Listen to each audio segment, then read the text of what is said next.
Joining us in the Class X studio, our buddy, Brian B. from the Saturday Morning Show. Good morning. How are you, bud? I am good.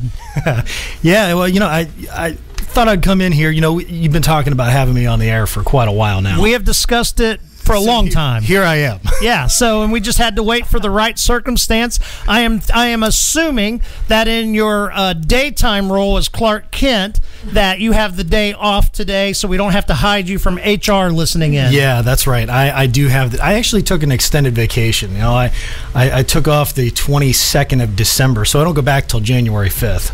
Oh, well, that's a good deal. Yeah, you can just rock and roll all the way through That's here. what I've been doing, It's been a good time. So Brian B., he runs our Isle of Plenty show on Saturday mornings. What number are you up to on that, Brian? Let's see. It would be show 258, 259, somewhere around there. Yeah, that's very, very impressive. 6 years running. 6 years, 52 Saturdays. The guy is in here. His show, the Isle of Plenty, it is a prog rock show.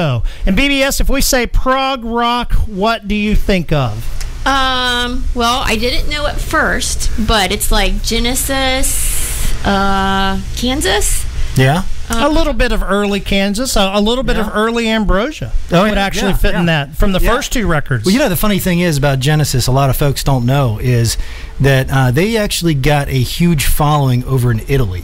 Really? Yeah, like Italians just go crazy over Genesis. And the interesting thing is a lot of the Italian prog rock bands like Premiati Forneri Marconi PFM. Yeah. There's also a couple other bands I'm thinking of, Dorian Gray, or it used to be Cherry 5.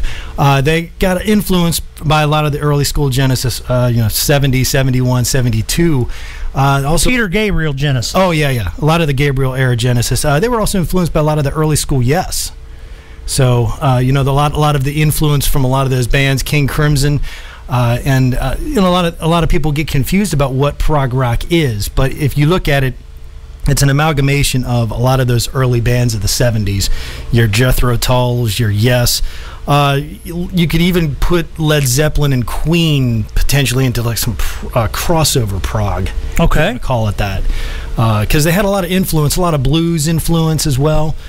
Just a lot of things tied in with one another. An interesting tidbit, The Lamb Lies Down on Broadway by Genesis was actually recorded at Headley Grange, where Led Zeppelin had recorded some of their previous albums as well.